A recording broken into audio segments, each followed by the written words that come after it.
Bom dia a todos, meu nome é Magno Federici Gomes, hoje é dia 29 de 5 de 2020 e a temática da aula de hoje a intervenção de terceiros no Código de Processo Civil, dentro do conceito de sujeitos do processo, e ainda eu pretendo falar para vocês sobre juízes, auxiliares da justiça, e finalmente nós vamos terminar com o Ministério Público na aula de hoje. E hoje nós vamos fechar aquele ciclo de aulas e de videoconferências que nós apresentamos como sujeitos do processo. Tá? Então, eu informo a todos os presentes que vocês estão sendo gravados, né, e que essa aula está sendo lecionada dentro do conteúdo de Teoria Geral do Processo da Escola Superior Dom Helder Câmara. Informo ainda que após a gravação, essa aula será disponibilizada no YouTube para aqueles alunos que não puderam comparecer à aula e quiserem se inteirar dos nossos conteúdos. Dito isso, na aula passada, né, nós entramos no conceito de intervenção de processos, de intervenção de terceiros no processo, e falamos que são hipóteses previstas na lei instrumental que autorizam a inclusão de uma parte, né, normalmente não inserida na petição inicial. E essa parte pode tutelar o direito próprio, não é isso? Ou mesmo pode auxiliar a uma das partes para que ela tenha êxito na demanda. Então, falamos na aula passada sobre essa hipótese em que a parte tem interesse jurídico, né, que é a assistência, e aí demonstramos as hipóteses de assistência simples e assistência litisconsorcial na aula passada. Hoje nós vamos entrar nas demais hipóteses de intervenção de terceiros e vamos começar aqui agora com a denunciação da lide. Quando falamos de denunciação da lide, ela está no artigo 125 seguintes do CPC. Se não me falha a memória, vamos lá, ele vai até o artigo 130, 129, isso, 129, tá claro? Então, 125 a 129 do CPC. E nós temos o seguinte, que é cabível,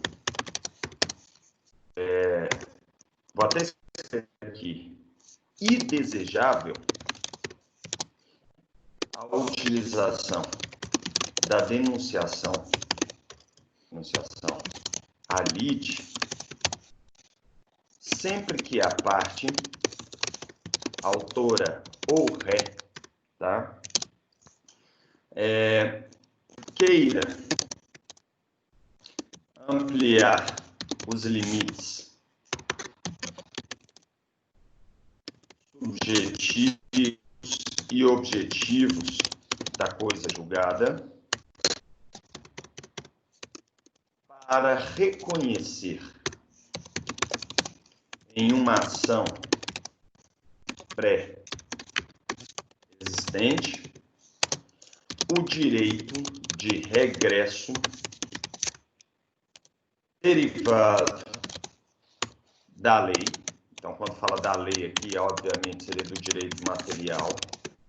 Claro, senhores, do direito da lei, do contrato, de um contrato, obviamente, assinado entre partes capazes, ou ainda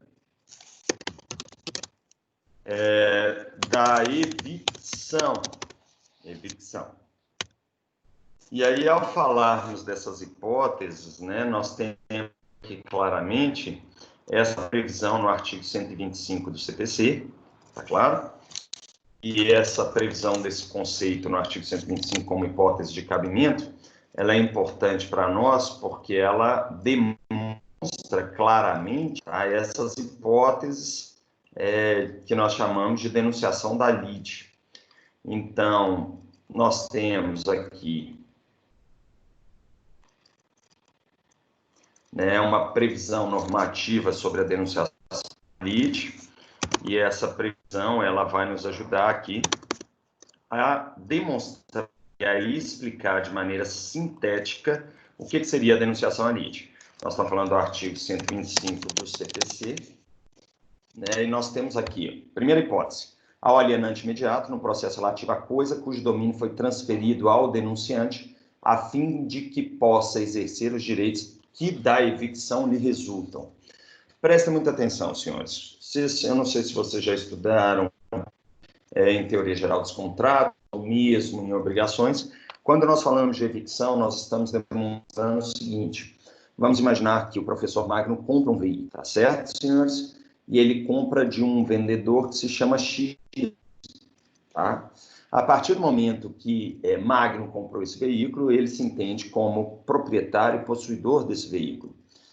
Ele faz o registro de transferência no Detran, tá claro? E aí, então, ele tira outro CRV, Certificado de Registro de Veículo, e o carro passa a estar em nome de Magno, que comprou de X. Depois dessa situação, enquanto eu estou dirigindo meu carro, vem um Y, outra pessoa diferente, e fala: não, esse carro não era de X, esse carro é meu, e X não poderia ter vendido esse carro para você. E aí ele ajuiza uma ação reivindicatória do veículo, né, pedindo ainda uma anulação do documento de transferência do CRV. Então ele pode fazer isso. Né? E aí o que acontece? O Magno é citado no processo, né, o carro está com ele, e uma vez citado o Magno no processo, ele fala: peraí, mas eu comprei o carro do X, eu paguei o carro para o X. E se eu paguei para o X não detinha a propriedade desse carro, então o X está me devendo dinheiro. E isso chama o quê? Direito de regresso. Direito de regresso. Tudo bem, minha gente? Então, quando acontece essa hipótese, e Magno é citado no processo de reivindicatória do veículo, aqui, ó, o Magno, quando ele formular a contestação dele, ele vai denunciar a lide o X. Então, aqui, a citação do denunciado será requerida na petição inicial, se o denunciante for o autor, ou na contestação, se o denunciante for o réu. Então, o meu exemplo era Magno réu ajuizando, normalmente, uma denunciação em face de X para ter o direito de regresso. E eu poderia ter outro caso parecido, né, que eu recebendo uma notificação judicial, extrajudicial, para devolver o carro para o Y, eu já pego aquela notificação, faço a contra-notificação e ajuizo uma ação para declarar que o carro é meu, né, e subsidiariamente, caso o juiz perca e não verifique esse direito, para condenar o X a me restituir os valores que ele recebeu, que eu paguei a título de compra e venda do veículo. Tá claro, gente? Seria mais ou menos isso. Então, eu mostrei para vocês a litisdenunciação entre autor e litisdenunciado e réu e litisdenunciado. Tá claro, gente? Então, a pessoa que chama o outro para o processo, né, é chamado de litisdenunciante. Tá joia? Litisdenunciante, né, que é o titular do direito de denunciação à lide. E nós temos ainda o litisdenunciado, que é a parte, né, o terceiro, ele é o terceiro, que sofre o pedido da denunciação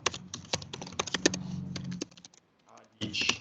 Então, esse aqui, o denunciante, seria o titular do direito de regresso, né? E o litisdenunciado seria o responsável civil pela indenização no direito de regresso. Certo, senhores? Então, esse seria mais ou menos o caso. E eu mostro para vocês que entre litisdenunciante e litisdenunciado será estabelecida uma lide secundária que o juiz deverá julgar momento em que proferir a sentença, tá, na lide principal. Então, o que nós temos? O juiz, na hora de julgar aquela ação, falando se eu fico com o veículo ou não, ele vai ter que julgar a denunciação à lide. Se ele julgar improcedente o pedido e falar, não, vamos lá, se ele julgar improcedente meu pedido autor de declaração da propriedade, aí automaticamente ele julga improcedente e aí ele já condena o litis denunciado a me indenizar. E aí eu posso inverter. Se ele julgar procedente o pedido de reivindicação do Y em face do mano, né, automaticamente, na hora que ele julga procedente o pedido, ele vai também condenar o X a me devolver o dinheiro. Agora, se ele julgar improcedente a lide principal do X, do Y, necessariamente ele vai reconhecer que o X de fato tinha propriedade e que a alienação foi válida. Então, não haverá direito de regresso. Tá claro, senhores?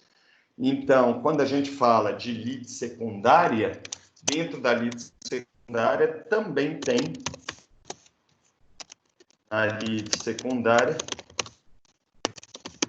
também tem penas de sucumbência.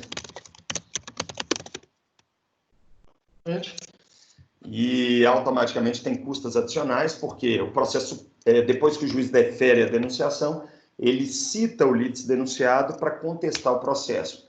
E ele pode só contestar o direito de regresso, ou ele pode contestar o pedido principal também.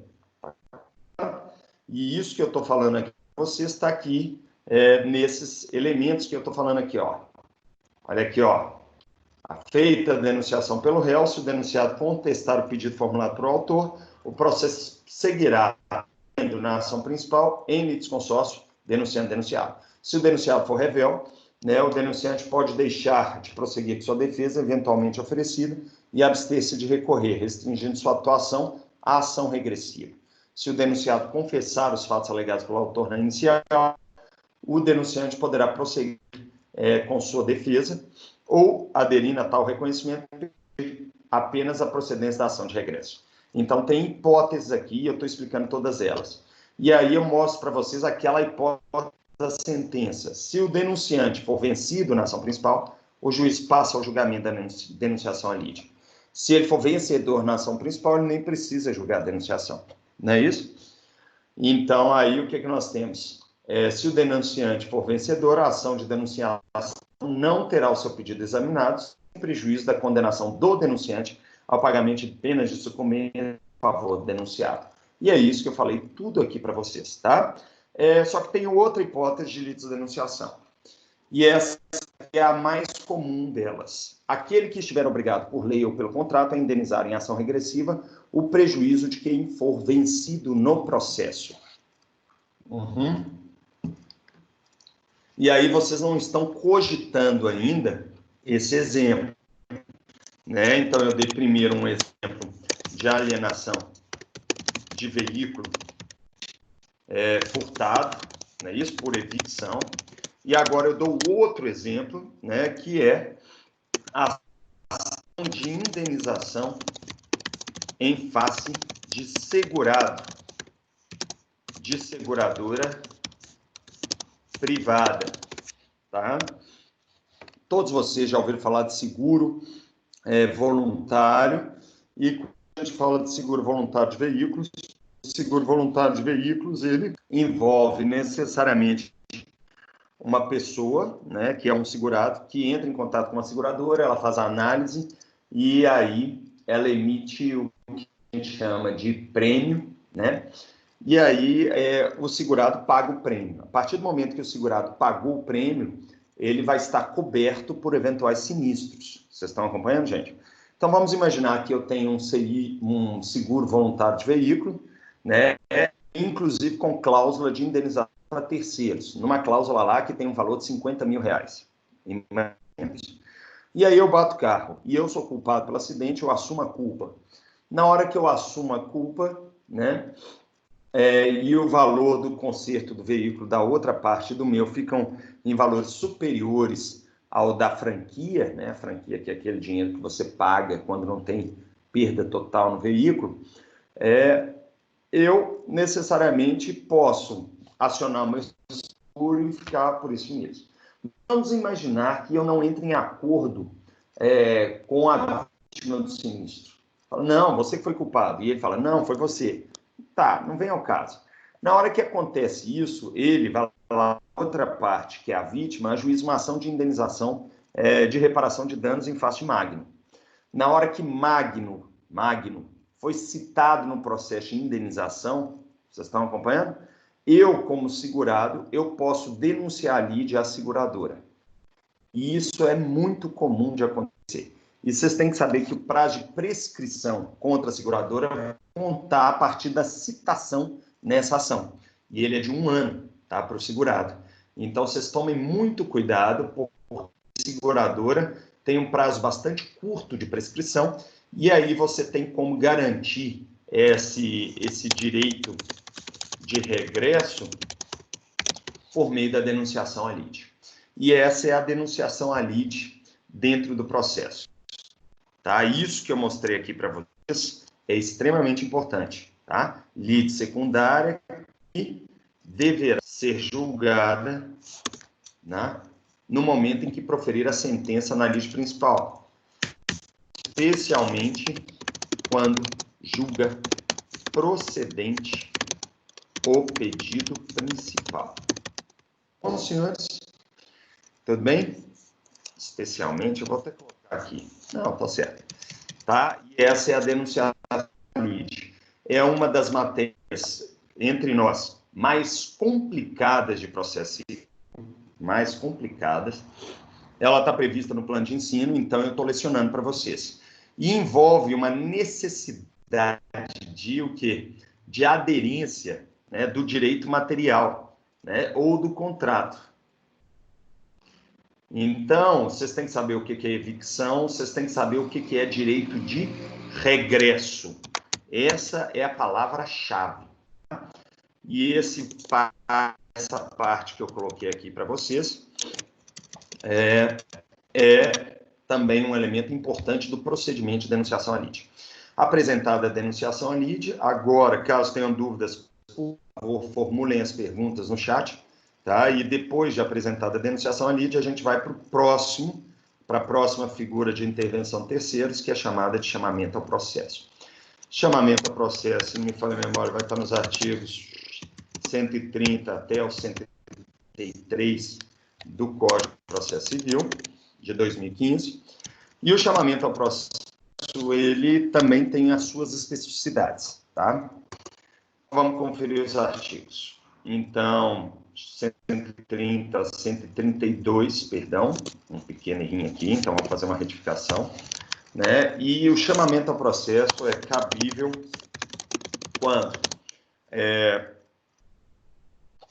quando uma parte demandada no processo pretende a inclusão de outro responsável pela obrigação para assegurar, não é isso? A existência de solidariedade entre todas as partes e ainda a obrigação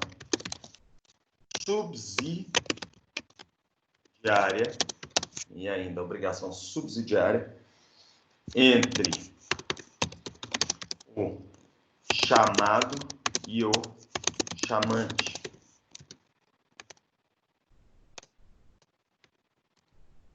Poxa, professor, não entendi nada, né? Então vamos lá, vamos concluir. É cabível quando uma parte demandada no processo pretende a inclusão de outro responsável pela obrigação para assegurar a existência de solidariedade entre todas as partes, vamos lá, obrigadas, e ainda a obrigação subsidiária entre o chamado e o chamante. É isso, tá? E dito isso, eu apresento aqui para vocês os casos de chamamento ao processo. Esses casos de chamamento ao processo estão aqui, né? Então, eu chamo a atenção de vocês sobre esses dispositivos legais. E o mais comum caso de chamamento ao processo é o do fiador em um determinado contrato. Tá joia, senhores? Então, vamos lá. Artigo 130, processo. É admissível chamamento ao processo requerido pelo réu. Então, aqui eu já tenho uma primeira observação.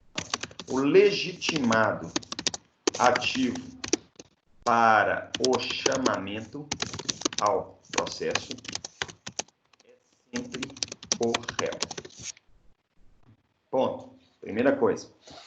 E aí nós temos do afiançado na ação em que o fiador for réu, dos demais fiadores na ação proposta contra um ou contra alguns, dos demais devedores solidários, quando o credor exigir de um ou de alguns o pagamento da dívida comum. Eu chamo a atenção de vocês que a solidariedade, vou botar em negrito aqui, tá? Está prevista no direito material, normalmente no Código Civil de 2002, tá?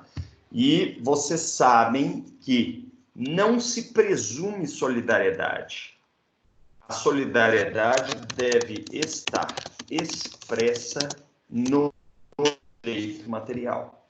Não é admissível presunção, não sendo presumida, tá? Não há possibilidade. Então, quando a gente fala disso, eu posso aqui dar um exemplo para vocês, eu vou começar com um exemplo de uma ação de despejo acumulada com cobrança. Tá? E essa ação foi ajuizada em face do locatário, né, pelo locador e de um fiador do contrato de locação. É muito comum na prática a gente ter dois fiadores num contrato de locação, tá certo? E quando nós temos dois fiadores num contrato de locação, necessariamente, não necessariamente, mas normalmente, a gente ajuização em face de todos os fiadores. Mas vamos imaginar que, eu já vi muito isso acontecer, que o locador é amigo de outro fiador, de um dos fiadores, e aí ele não coloca esse fiador no polo passivo da demanda. Uhum. Nesse caso, tá? O fiador réu, quando citado e após a audiência de conciliação sem acordo, ele deve contestar a ação, tá já? E na petição de contestação, ele deve apresentar o pedido de chamamento ao processo do fiador excluído da lide.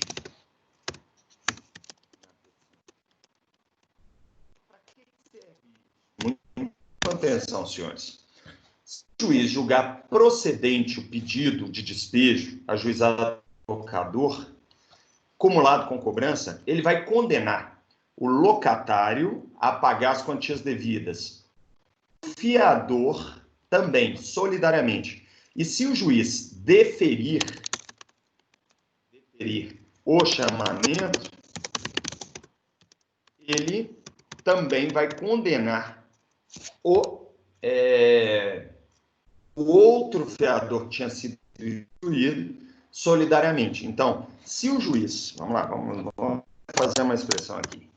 Se o juiz deferir o chamamento ao processo,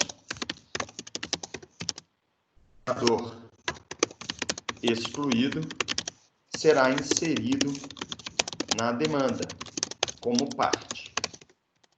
Na a futura sentença de procedência do pedido, o juiz, além de decretar, presta muita atenção, decretar a rescisão do contrato e determinar o despejo, vai condenar solidariamente o locatário e os dois fiadores ao pagamento das verbas locatícias inavidas. E aí, durante a execução, o locador vai poder executar a integralidade de qualquer um deles. E, normalmente, quem tem dinheiro na prática é o fiador. Vocês estão me acompanhando? E foi o fiador que foi incluído na lide. Então, quando a gente fala de solidariedade, ele pode cobrar a dívida por inteiro daquela parte. Então, o que eu falo assim? No cumprimento de sentença, o locador, credor, poderá exigir a integralidade da dívida de qualquer dos co-obrigados. Tá claro, senhores? E aí, muita atenção. Aquele que pagar a dívida, não, aquele fiador que pagar a dívida toda, poderá exigir do locatário a integralidade, mas normalmente o locatário não tem dinheiro para pagar, certinho, senhor? Então ele pode exigir do locatário a integralidade ou ainda do outro fiador. Mas aí, o que vai ser do outro fiador? Ele só vai poder exigir 50%, porque entre fiadores existe obrigação subsidiária. Isso que eu estou explicando para vocês, que é mais ou menos o chamamento a processo. Atenção, vamos lá. Se por acaso, vou mudar o meu exemplo, inciso 1, se por acaso o locador ajuização só em face do do fiador. Então, o fiador vai poder chamar o processo afiançado também. Se ele ajuiza só em face de um fiador, não do outro, aí é possível ajuizar o quê? Fazer o chamamento em face dos outros fiadores. E esse caso aqui dos demais devedores solidários, quando o credor exigir de um ou de alguns o pagamento da dívida comum, está batendo também com o meu exemplo, porque existe aqui, né, uma solidariedade prevista no contrato de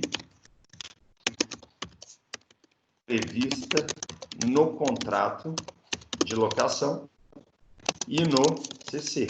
É só lá no Código Civil, dentro de fiança, tem uma disposição em que o fiador pode renunciar à ordem, pode estabelecer solidariedade entre eles, e em todo contrato de locação a gente inclui essa cláusula. E a jurisprudência entende que ela é válida. Tá claro, gente? Então, eu estou mostrando aqui para vocês o que seria chamado, o que seria chamante dentro do processo de cobrança. Tá claro? Tudo bem até aqui, gente? Se não houver a inclusão do fiador, o fiador não paga a dívida. Isso há uma disposição expressa no processo de execução, dentro de responsabilidade patrimonial. Então, vamos lá. Qual é o artigo 796? Está aqui, ó, 794. O fiador, quando executado, tem o direito de exigir que primeiro sejam executados os bens devedor, situados na mesma comarca, livres e desembargados, iniciantes pormenorizadamente pela penhora. Os bens do fiador ficarão sujeitos à execução se os do devedor situados na mesma comarca que os seus forem insuficientes para satisfação. O fiador que pagar a dívida pode executar o afiançado nos mesmos autos do processo. O disposto no caput não se aplica se o fiador houver renunciado ao benefício de ordem. E então, eu estou mostrando aqui para vocês mais ou menos isso aqui, e tem outra disposição que não era bem essa, que previa, né, essa hipótese em que, se ele não tiver no polo passivo, vai estar em legitimidade, né? Título executivo da competência. Tá aqui, ó. O fiador do débito constante em título extrajudicial. Depois eu acho para vocês, mas tem isso expresso. Vai estar em cumprimento de sentença. Mas, pá, vou deixar aqui para vocês um pedido de leitura do artigo 794 do CPC, leitura obrigatória do artigo 794 do CPC, para que vocês tenham uma ideia daquelas hipóteses em que o executado pode ser o fiador. Então, vamos lá. Competência, aqui eu tenho 779 também, artigos 779, inciso 4 do CPC. Ainda tem mais um aqui, que vai estar lá no 513, 515. Vai estar por aqui, 517 não é.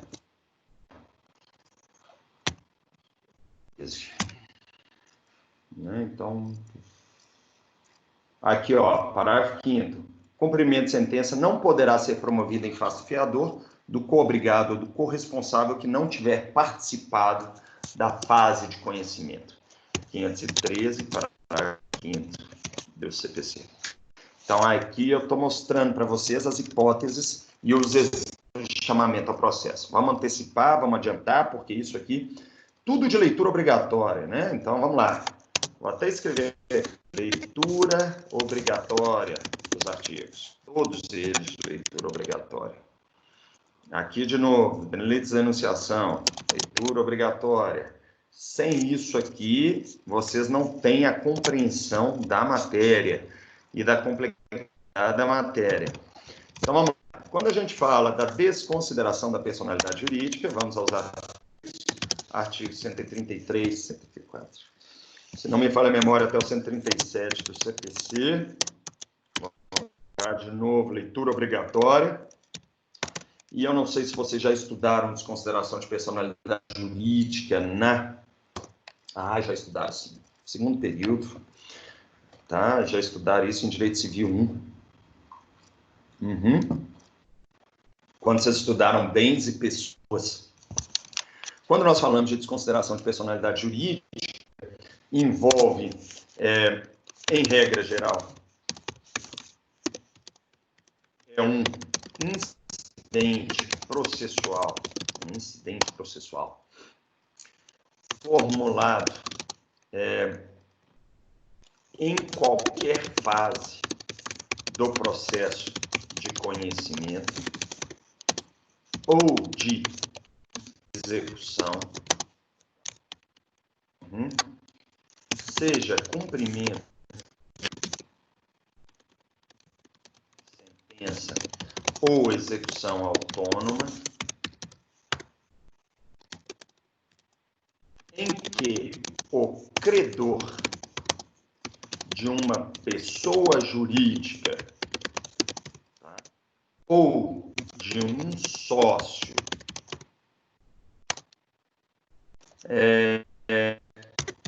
solicita, em que o credor de uma pessoa jurídica ou de um sócio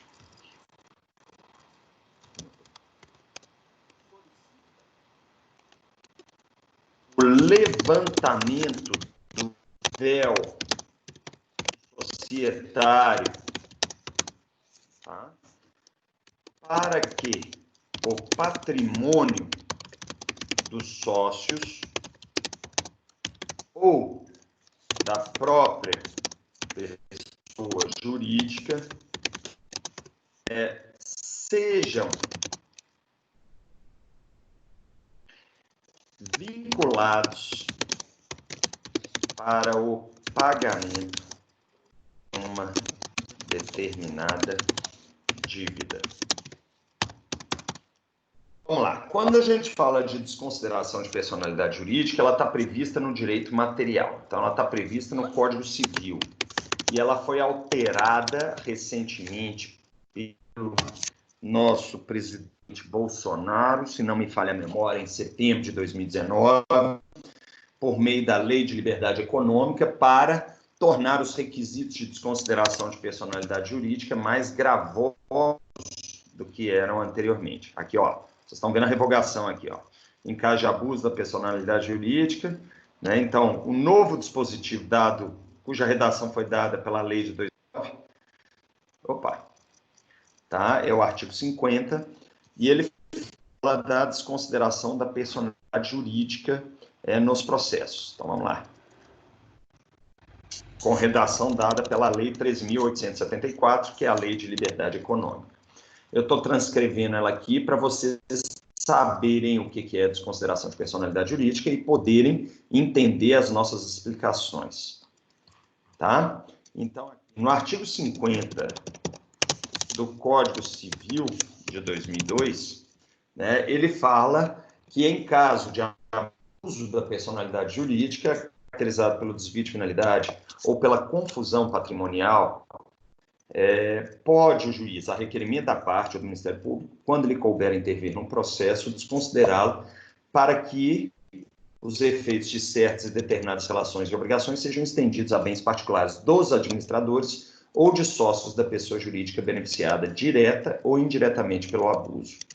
Tá? Eu peço a vocês que leiam esse dispositivo e aí eu vou mostrar para vocês o que nós chamamos de desconsideração da personalidade jurídica direta, que aqui tem uma série de elementos doutrinários, inclusive eu estou com um artigo que vai ser publicado esse ano sobre isso, que é a desconsideração da personalidade jurídica no processo judicial ambiental, vai sair numa revista bem qualificada, tá? Mas deve sair no final do ano, que ele demonstra a teoria ampla ou a teoria menor da desconsideração da personalidade jurídica, né? E ainda, na época, tinha uma medida provisória, né? E aí depois veio a lei.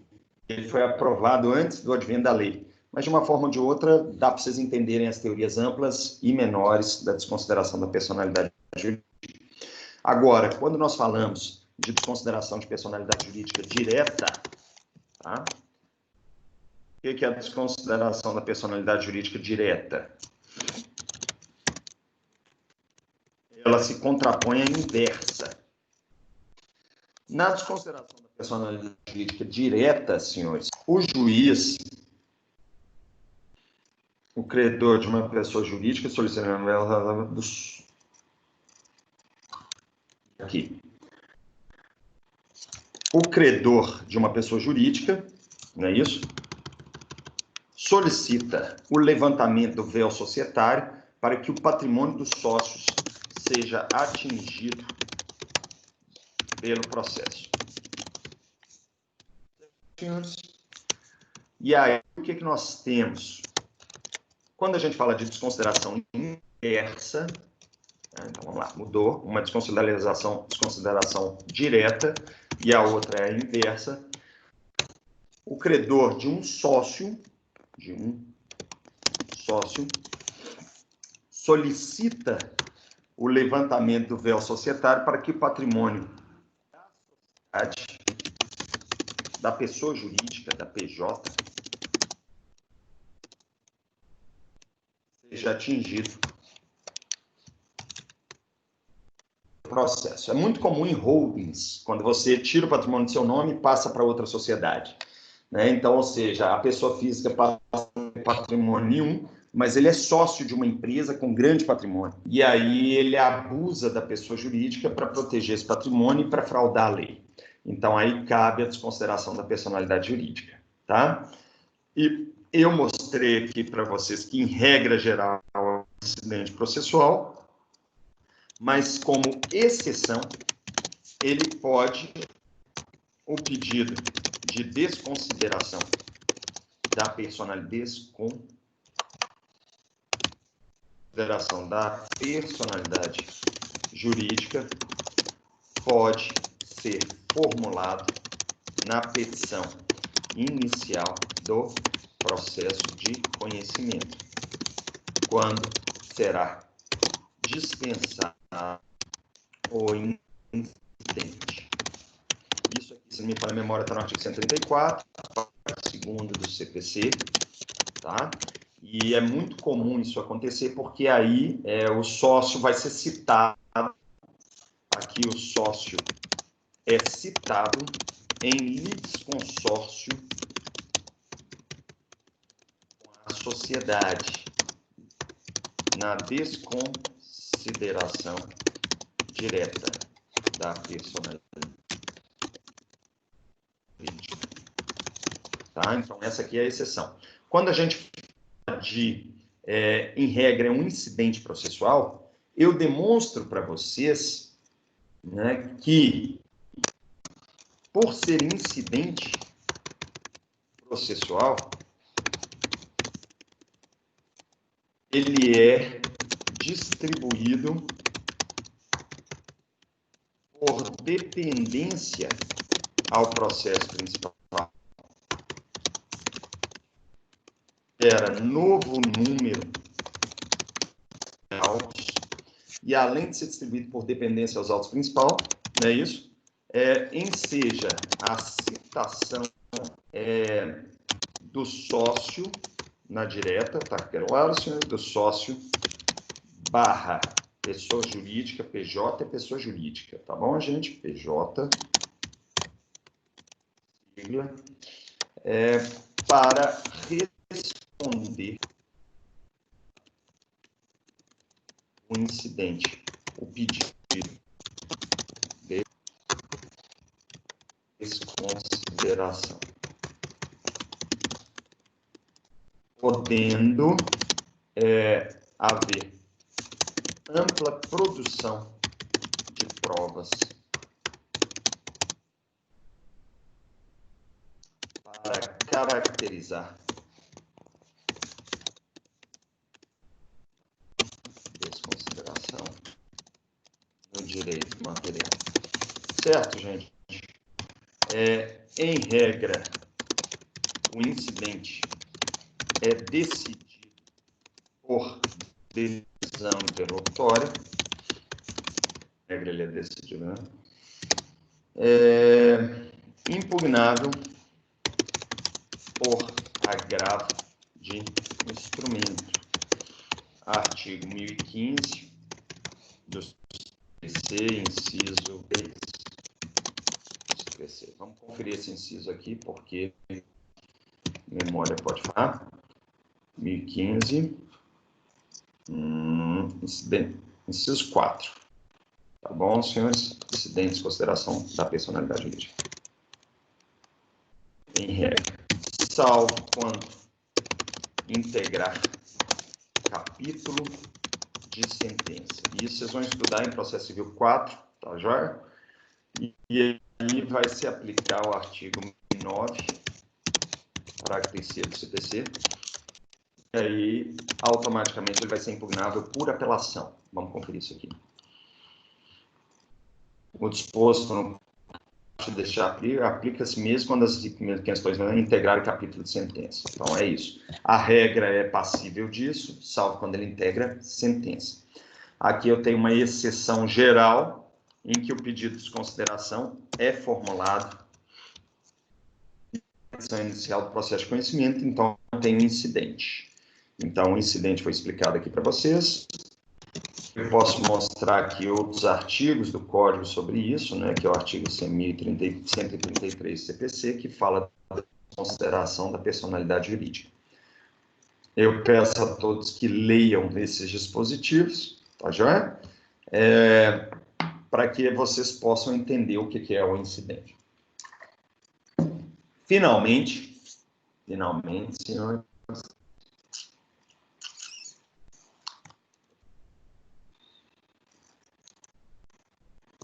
vou só colocar esses dispositivos aqui para vocês lerem já de maneira mais fácil.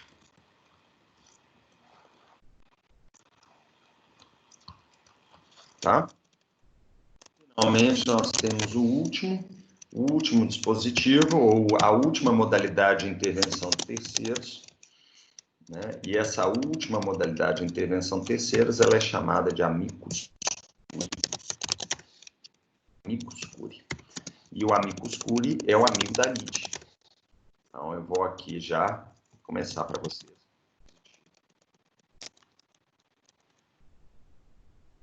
Então, vamos lá. Quando a gente fala de amicus curiae, a última modalidade de intervenção de terceiros no Código de Processo Civil, ele vai estar previsto no artigo 138 do CPC. 138 do CPC. É ele mesmo. E o amicus curiae é nada mais, nada menos que o amigo da lide, tá? Tradução de latim de amigo da lide. Quando a gente fala de amigo da lide ou amicus curiae, é importante que vocês tenham essa ideia de amicus curiae, porque o amicus curiae, ele pode ser uma pessoa jurídica, ou mesmo uma pessoa física. Posso até colocar aqui, pessoa jurídica, uma associação, né, que possui conhecimento técnico do objeto técnico ou jurídico sobre o objeto da demanda que está em trâmite perante o Poder Judiciário. E esse amicus curiae, né, se fosse em plural, seria amici curiae, né, amigos, amici do italiano seria o plural, amigos da lide, né? Então, pode ser uma pessoa jurídica ou mesmo uma pessoa jurídica ou mais. Então, pode ser duas pessoas jurídicas, duas pessoas físicas que possuem ou possuem, né, conhecimento técnico ou jurídico sobre o objeto da demanda que está em trâmite perante o Poder Judiciário. Para que recebe uma intimação do juiz competente para intervir no processo e auxiliar o magistrado na futura aprolação de uma futura decisão de mérito mais justa para a hipótese em julgamento. Claro, senhores. Então, o juiz chama alguém que tem conhecimento técnico para o assunto para ajudar na prolação da decisão de mérito. É isso que ele faz. E quando ele profere essa decisão, tá? Ou seja, para todos os efeitos, vocês têm que saber que trata-se de ato discricionário do juiz, mesmo que haja solicitação, não é nem uma solicitação, é um aconselhamento de parte da Defensoria Pública ou do Ministério Público, e a partir daí, né, o defere por despacho. Quando a gente fala de despacho, vocês têm que saber que o despacho é irrecorrível. Deixa eu ver se é o artigo 1000 do CPC ou o artigo 999. Dos despachos não cabe recurso. É o 1001. Dos despachos não cabe recurso. Tá? Então, trata-se de um ato judicial irrecorrível. E é muito comum, senhores, exemplo comum, a intervenção de amicus curiae em processos de controle concentrado de constitucionalidade, tá? Ou em ações coletivas. Quais são as ações coletivas? Ações civis públicas ou mesmo em ações populares, que vocês vão estudar mais no futuro. Então, quando eu falo de ações de controle concentrado de constitucionalidade, eu relembro para vocês a ADI, a ADC, ação declaratória de constitucionalidade, a arguição dos cumprimentos de preceito fundamental, ação de inconstitucionalidade interventiva ou mesmo ação de inconstitucionalidade de comissão. Então, seriam essas ações que normalmente nós temos, ou em ações coletivas.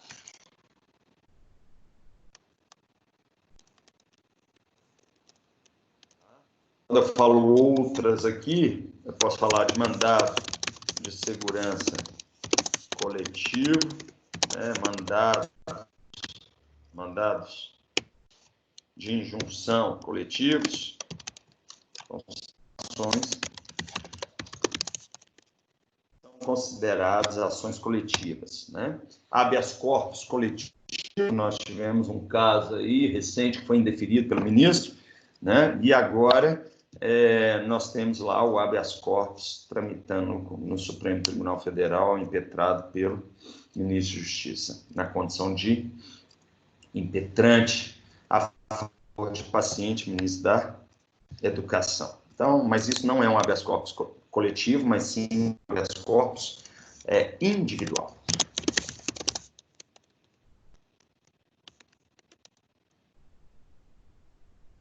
Tá? Então, vamos lá, seguindo. E esses são os casos. E eu peço a vocês uma leitura atenta, né, dos dispositivos do artigo 139. Perdão. Então, 138. Quando a gente fala do amicus curiae, nós temos aqui as disposições legais de leitura obrigatória por vocês, né, do amicus curiae. Eu vou puxar aqui a formatação e automaticamente eu deixo isso pronto para vocês estudarem, né? Então, o único dispositivo que a gente tem de amicus curiae no CPC é esse do artigo 138. Né? Então, aqui fala, o juiz ou relator, considerando a relevância da matéria, a especificidade do tema objeto da demanda ou a repercussão social da controvérsia, poderá, por decisão irrecorrível, de ofício a de partes ou de quem pretenda manifestar-se, solicitar ou admitir a participação de pessoa natural ou jurídica, órgão ou entidade especializada com representatividade adequada no prazo de 15 dias. A intervenção de que trata o CAPT não implica alteração da competência nem autoriza a interposição de recursos, ressalvada a oposição de embargo de declaração e a hipótese do parágrafo 3º. Caberá ao juiz ou ao relator, em decisão que solicitar ou admitir a intervenção, definir os poderes do amicus curiae. O amicus curiae pode recorrer da decisão de julgar o IRDR, que é o incidente de resolução de demandas repetitivas. E eu vou acrescentar aqui nos exemplos. Ou em ações coletivas, ações civis públicas, ações populares, mandados de segurança, mandados coletivos, né? E aqui, incidente de resolução de demandas coletivas, repetitivas. É chamado de IRDR pela doutrina. Tá? Eu entendo repetir. Tá? Eu entendo que o IRDR é uma modalidade de ação coletiva. Tá bom, senhor?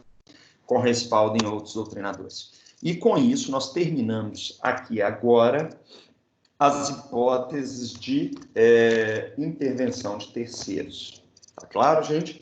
E nós vamos para frente na matéria e agora nós vamos entrar são 9,5, tá? No item 4.5, que vai falar do juiz. Juiz.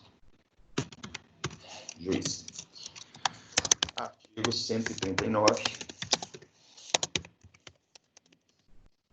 CPC de 2015.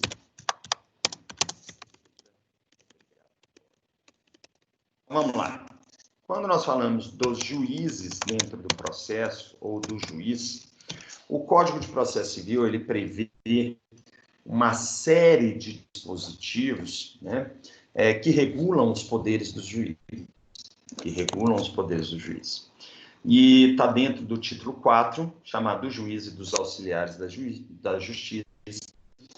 E aqui dentro, no capítulo 1, ele vai falar claramente dos poderes, dos deveres e da responsabilidade dos juízes.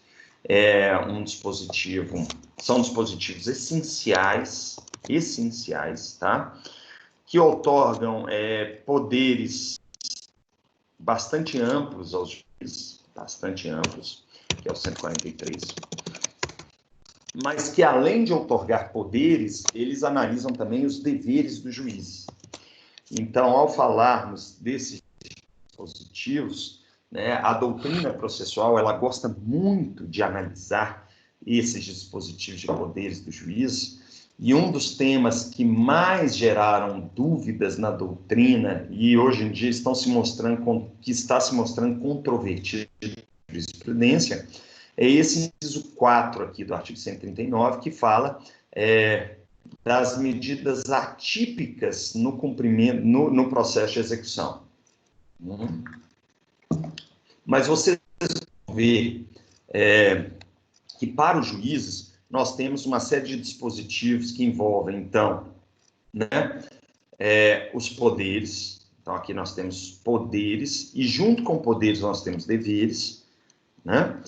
E aí tem outros elementos importantes aqui que eu tenho que explicitar para vocês, que estão nesses artigos, né? Primeiro, 140, segundo, 141, que é o princípio da distrição, então é muito importante, né? E aí, aqui, o artigo 142, que fala da simulação, e aí, para terminar, nós temos o quê? A responsabilidade civil do juiz. E a responsabilidade civil do juiz, ela apesar de prevista na lei, e mesmo no Código de Processo Civil de 1973, ela se mostra, pelo menos na jurisprudência, como letra morta na lei. Tá? É muito difícil da gente verificar, da gente ver a procedência de pedido de uma ação de indenização em face de juiz. Mas, de uma forma ou de outra, nós vamos ensinar. Então, eu vou mostrar aqui para vocês que trata-se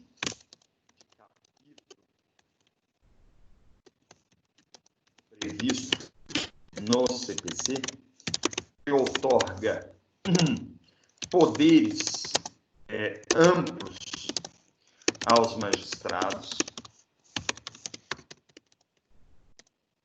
para efetivar a correta aplicação da lei de direito material e especialmente de direito instrumental, prevendo ainda deveres e responsabilidade civil pelo descumprimento de suas, pelo descumprimento grave de suas obrigações. Esse capítulo, né, de leitura obrigatória por vocês, ele traz mais ou menos isso.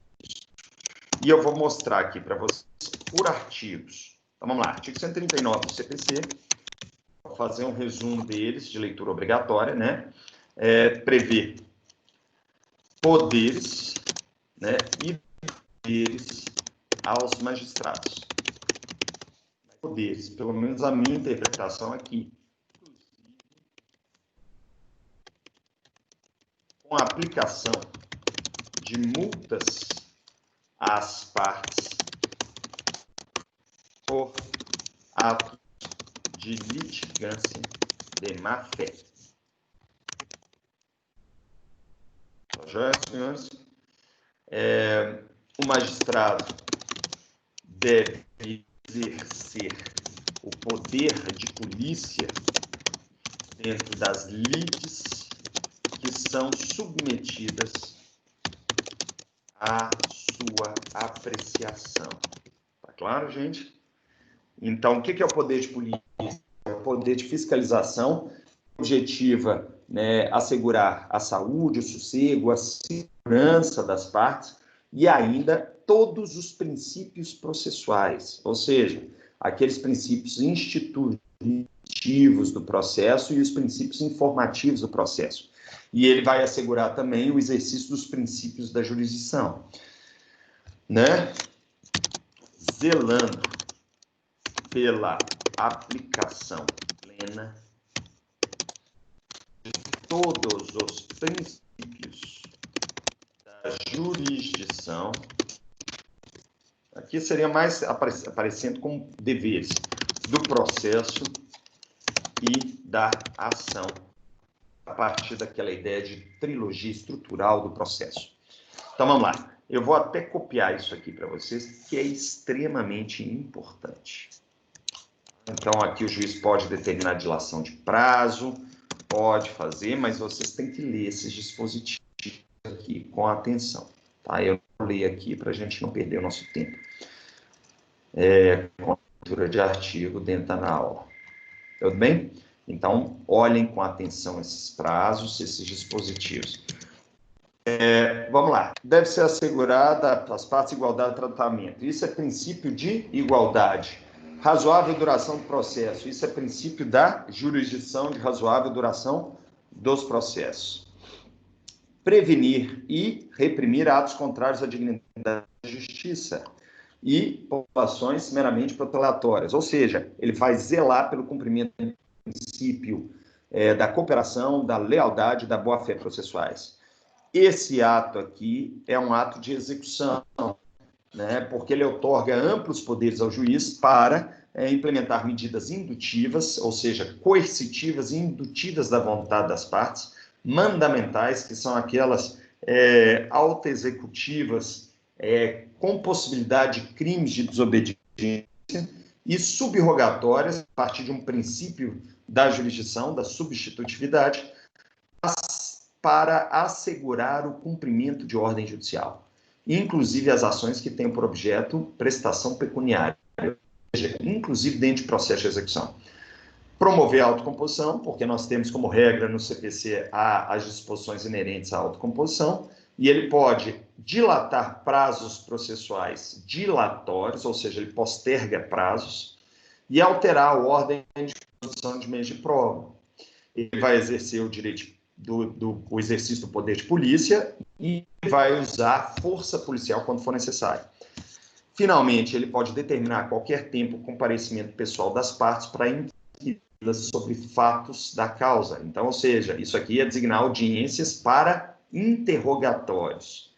E ele pode determinar o suprimento de pressupostos processuais ou saneamento de outros vícios, aplicando o princípio da instrumentalidade das formas, tá? E o formalismo e a teoria do formalismo valorativo.